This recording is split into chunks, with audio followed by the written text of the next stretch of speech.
All right, we are live. So welcome back to Dapp University. So today we got a lot to talk about in our live stream.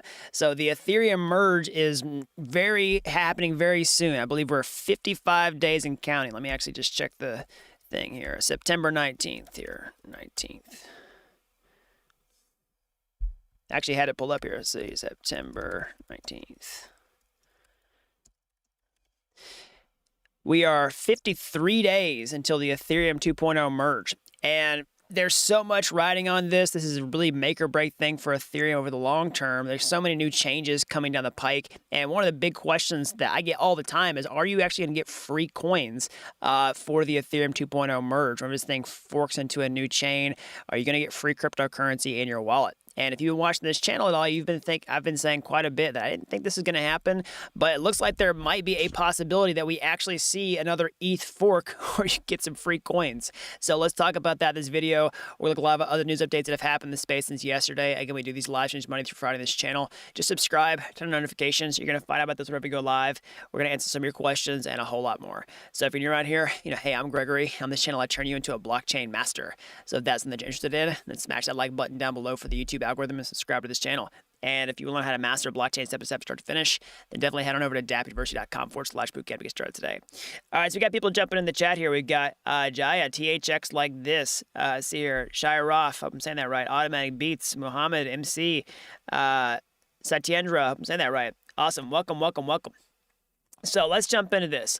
Let's talk about the ETH 2.0 merge that's coming up, and how there may actually be an opportunity to get some free coins here. So this is a pretty big thing that's floating around online that I've been seeing a big buzz about, and I want to explain in this video. Okay, so let's talk about what's coming down the pike for Ethereum 2.0. So we have a big network upgrade that's happening. We're basically making Ethereum transition to proof of stake. We're talking about it a lot in this channel. If you've been tuning in, you understand that. But basically, the quick summary is, ETH 2.0 is happening over time, and the next big upgrade is the merge, where we turn proof of stake on Ethereum. We take this other blockchain that's running right now and merge it back into the Ethereum blockchain that everybody's using today. Now, that is a merge, and it technically is a fork, okay? Because essentially we are, we're splitting the software into a new direction. So we've seen other chain forks happen in the past, and really a fork is really just when you have one sort of code, one execution path that splits off into a new direction. And in the past, we've seen situations where anytime a big software upgrade happens on a blockchain, you sort of have one path continue to get maintained, and then the other path kind of go off and do their own thing. Okay, if you ever seen like Ethereum Classic, for example, that's an example of Ethereum that we know now, and then Ethereum Classic have a common path, but at one point in time they split off into two different directions. Okay, and basically, the unique thing about blockchains is whenever they fork, there can be an opportunity to get free cryptocurrency, okay? Because essentially if you had, cryptocurrency on the blockchain before it split off into two pieces, then, your wallet, your cryptocurrency wallet is really just a private key that controls, a public key or an address, no matter what the network is, as long as it's compatible. So like if you had cryptocurrency on the previous blockchain, you still have that private key, like you could get it on both blockchains. Now, that's always been the question, like whenever the Ethereum 2.0 merge happens, like, would you actually get free coins? Okay, would you see the old network stay behind? And for the longest time, I've been saying, like, yeah, probably not going to happen. Like, there's lots of issues with trying to maintain the old Ethereum as it is.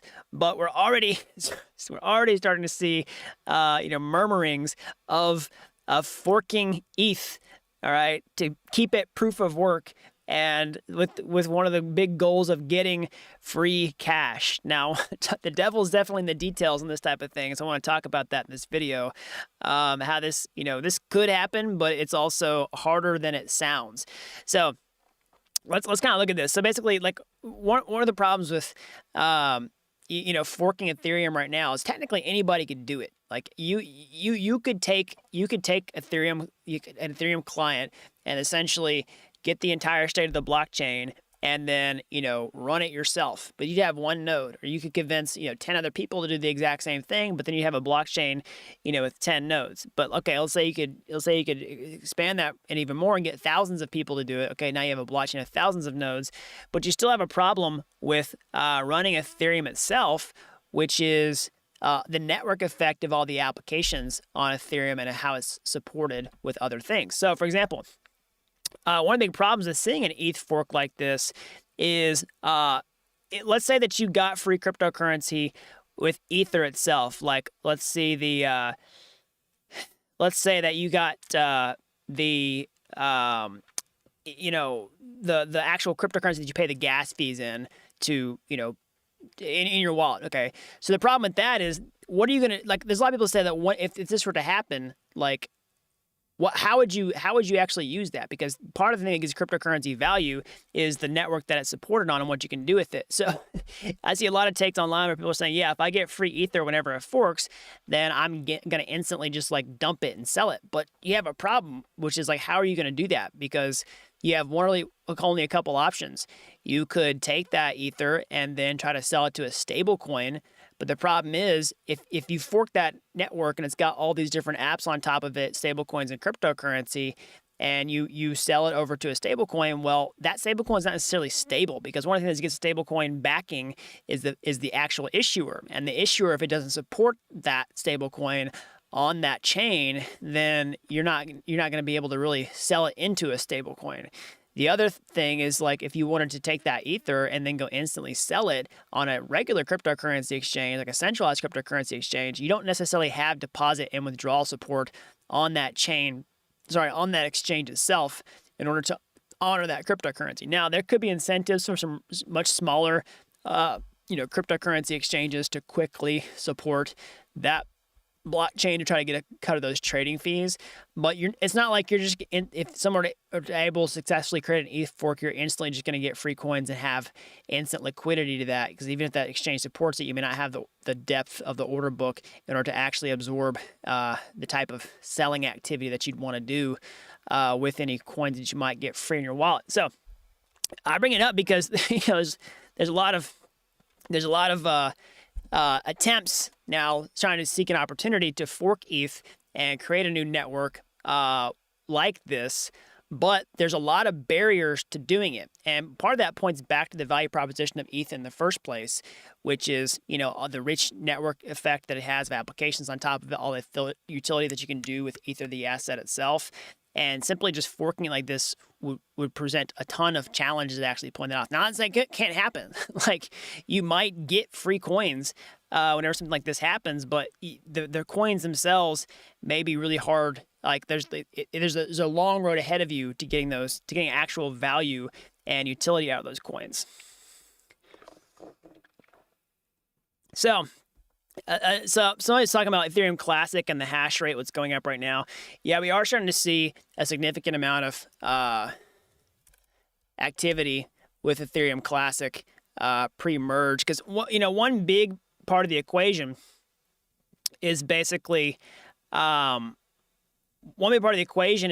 happening with the Ethereum miners. Because right now, when Ethereum moves from proof of work to proof of stake, basically, the mining is not going to be a thing anymore. And so everybody who's mining on Ethereum right now, they're trying to figure out what to do. Like, are they going to move to Ethereum Classic? We see some of this. That's another issue with the ETH forks is if you were to fork Ethereum right now, and spin up, make it proof of work. Like, the Ether the cryptocurrency, the Ether that's paying the gas fees and paying the miners actually has to be worth the time and the resources that the miners are putting forth to actually maintain the blockchain itself. And some of that could be speculative, right? Like, you could have miners that take a chance hoping that it's going to actually get some type of value to where they could subsidize the costs of mining over time. But that's still a much longer term speculation rather than something that has guaranteed value from day one. Now, I realize there's still some risk with that, even with ETH right now as it is. But somebody talking about ETH Classic a second ago. Yeah, we've seen a ton of activity on ETH Classic pre-merge. I think a lot of that's got to do with what's what's going on with mining on there. Somebody's talking about the hash rate of ETH Classic going up like crazy. Yeah, we've definitely seen that.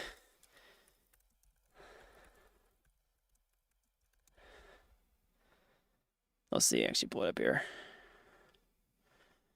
Yeah, the hash rate on Ethereum Classic has gone up quite a bit.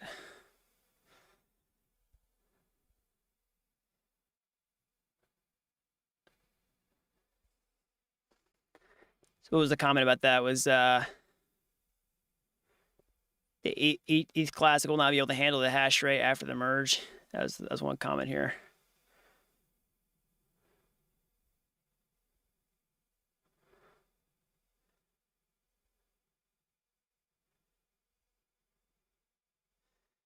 So somebody's saying, how do we get the free crypto? So first of all, we got to see if these forks actually happen. They're going to take place. There's a lot of things that have to line up in order for this to actually work. But here's the thing. If you were to get free crypto, it would basically just already be in your wallet. That's something you have to understand is like your wallet's is really just a private key. With a public key, it's a key pair. You have a private key and a public key, and your address is a derivation of your public key. That thing you see like 0x blah, blah, blah, blah, blah on your thing, that thing that's really hard to read. And so essentially, like if you control that private key, it's going to work on any chain that supports that type of wallet. Okay, that's why you see like in your MetaMask, you can instantly support multiple EVM compatible chains. Like if you have one wallet, you can switch instantly from let's see, like, Ethereum to Binance Smart Chain to Avalanche, right? These have a Polygon. By just switching the endpoint, right? You can use the same wallet and you can store funds on multiple blockchains. That's why you look on like BlockScan. Like, I'll show you right here.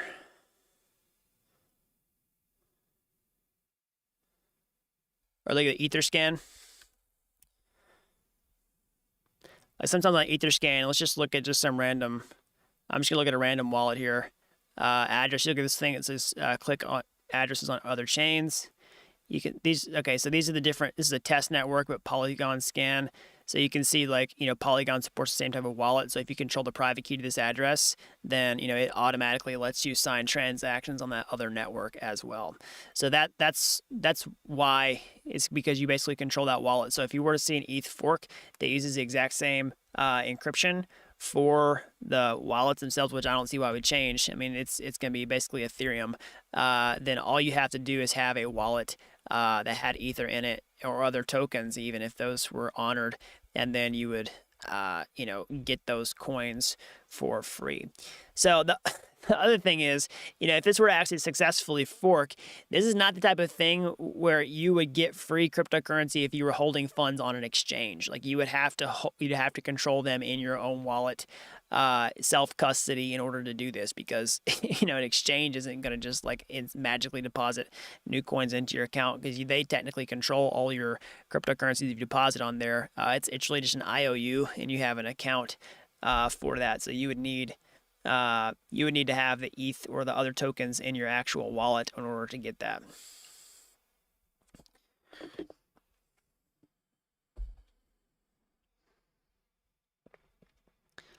Somebody said not only ETH but all tokens fork as well. Yeah, totally. It's all the smart contracts on top of the blockchain, and so it would be the tokens. But the problem is, like, people have to honor those. They have to say that they're actually worth something in order to actually trade them and exchange value. And the other thing about, a lot of the decentralized applications is they have oracles on them. They have, lots of different things that have other dependencies besides just what's on chain. Okay. And, that stuff isn't going to just instantly work if you were to fork it and put it on a new chain.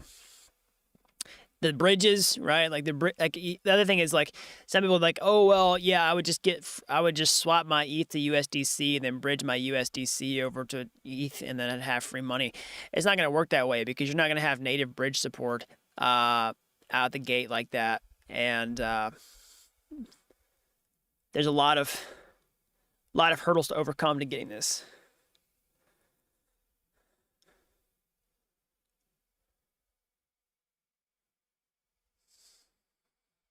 So we'll see, though. Crazier things have happened in the crypto space.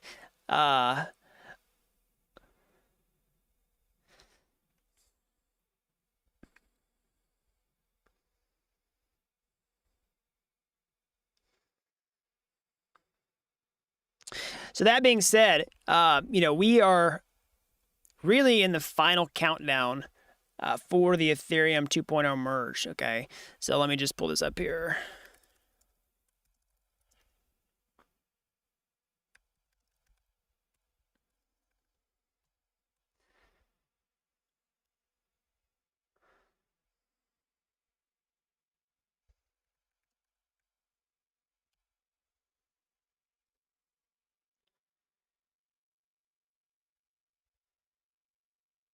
So we've got the final testnet merge set for early August. Okay.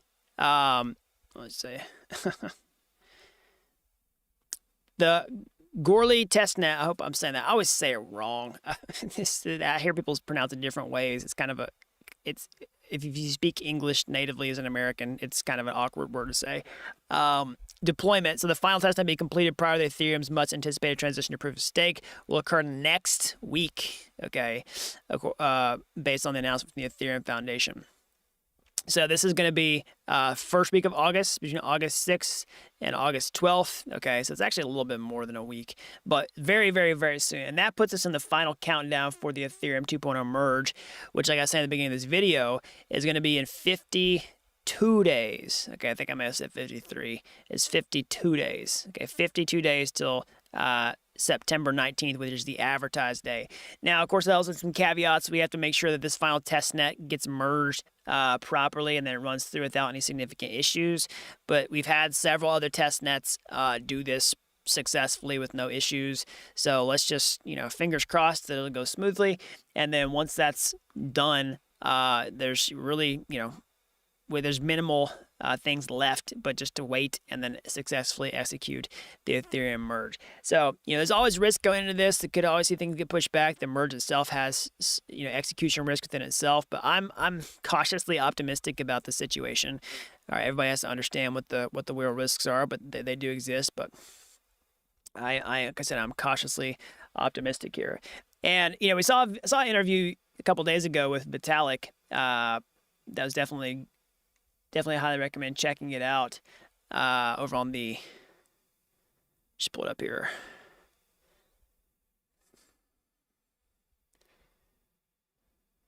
Well, one of the big lessons for the community has been around the kind of stablecoin. Let me see if I can get this to stop playing here.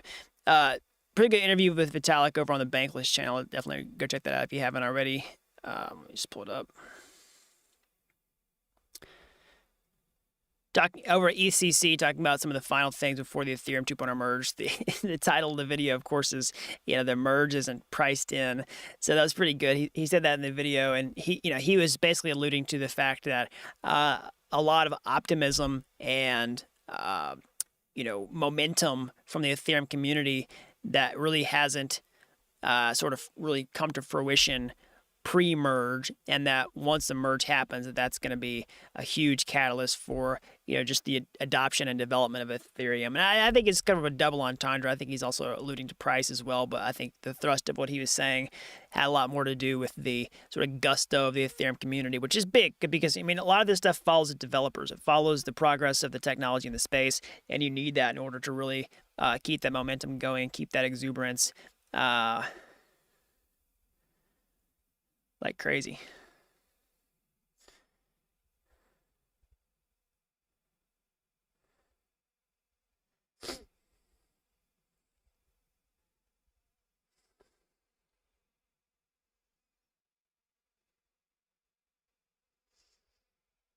So another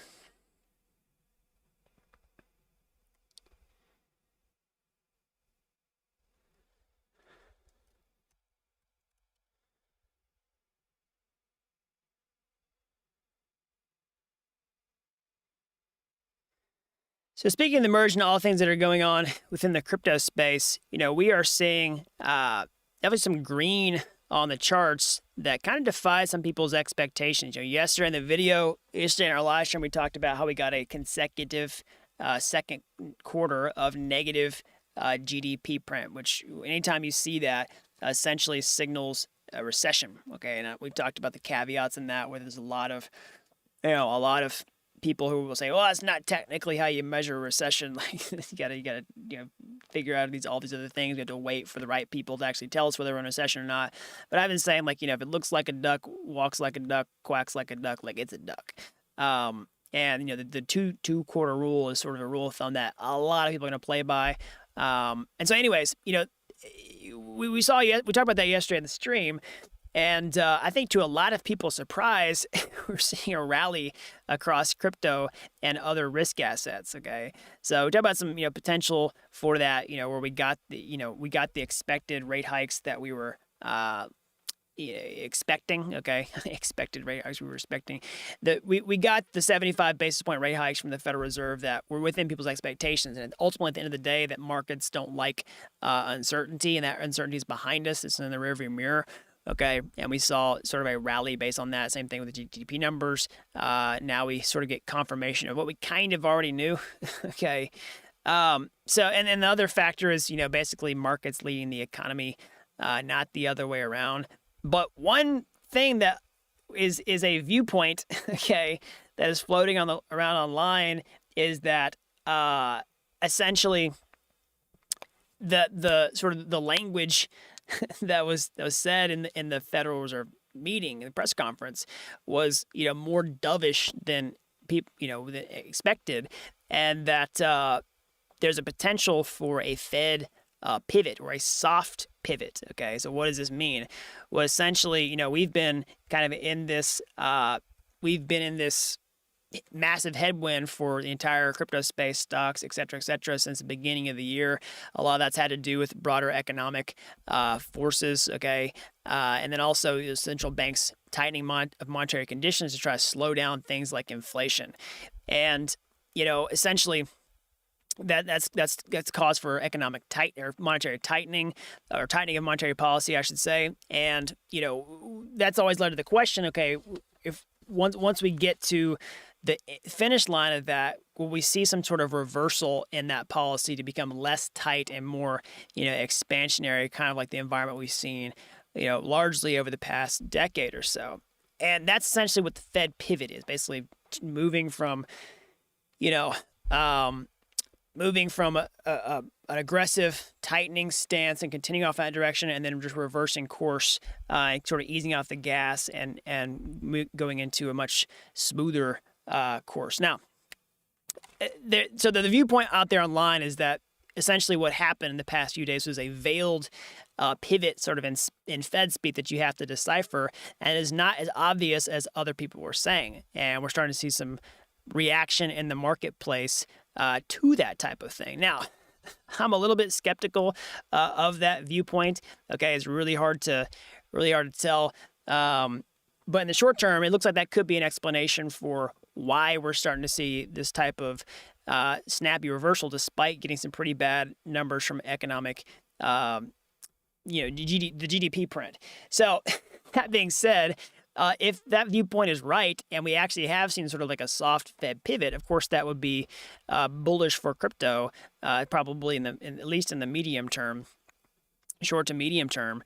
But here's another thing: is if that viewpoint is actually correct, then that would kind of confirm a viewpoint that I proposed on the channel about a couple of months ago, maybe about a month ago, talking about, at that point, like when we were kind of, in really bearish territory, close to what our local bottom has just been. There's all these people who are just like waiting for it to go lower, and they're waiting for a Fed pivot to be something that's going to be glaringly obvious. And one viewpoint that I proposed back then was essentially like we could get essentially a Fed pivot after crypto has already started its recovery, and it would not necessarily be that obvious. And if that were to happen, then you basically see people sidelined, and that would cause them to chase, and that could cause extra fuel to the fire to cause crypto sort of to rally and aggressively move higher and higher and higher. So, back then I was saying like, hey, I'm not forecasting this is exactly what's going to happen, but I did say that typically markets tend to do things that are typically how reality plays out in the future of markets is what basically nobody's talking about. And nobody was talking about that viewpoint at that time, and it looks like it could happen. if the view that the Fed has just soft pivoted is in play, then the exact scenario that I proposed, month two ago, could end up being reality. So, of course, not financial advice. I'm not even necessarily trying to say that viewpoint is what's playing out. We can only know that for a fact in hindsight, but it would end up satisfying that condition that was not the play that really anybody was anticipating. Everybody was waiting for a Fed pivot, for it to be this obvious, just easy mode entry at the very, very bottom of the crypto market. And that's when you're going to know that the bottom is like perfectly on that day. And that's when your buy signal to just go all in. But if what we see play out is much more subtle than that, then that's not what people are getting.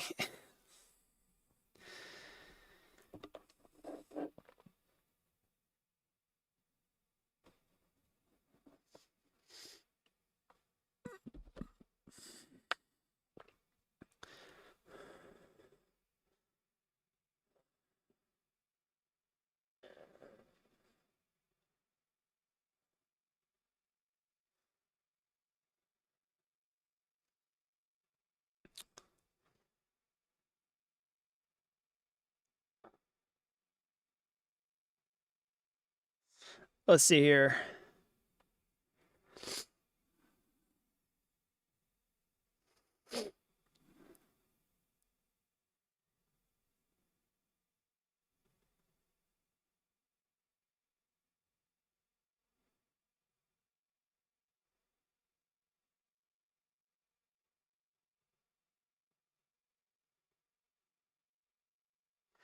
So there was a question about,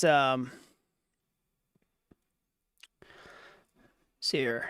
So another thing is, we're starting to see some smaller projects, really grow legs over the past several weeks. Like, let me just pull up here.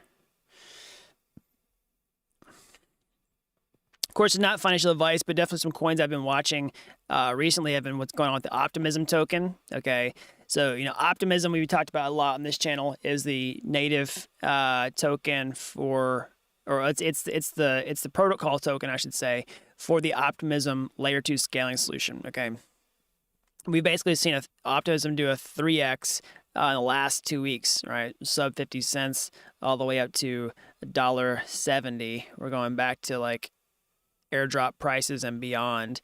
This was when the Optimism airdrop happened. Okay, of course, this is what happens a lot of airdrop tokens, especially in the bear market we've been in. But we're starting to see this thing really pop off. Okay, which is good sign of life in the space. That there is some appetite for risk, especially in the smaller stuff. Others that I've been watching.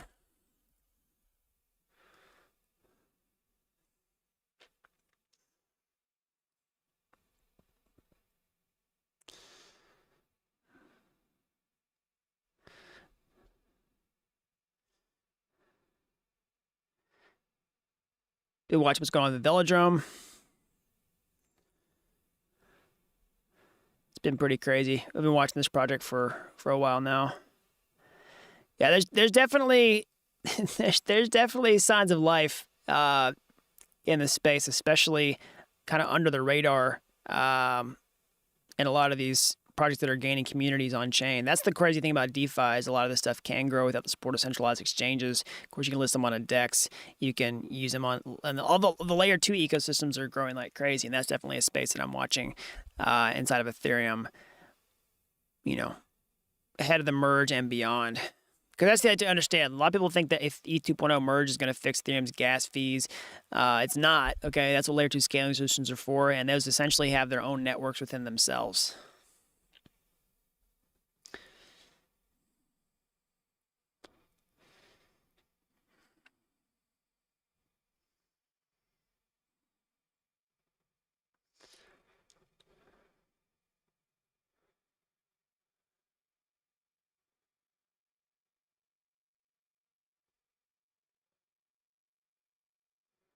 Bull season 2023? Yeah, totally could be.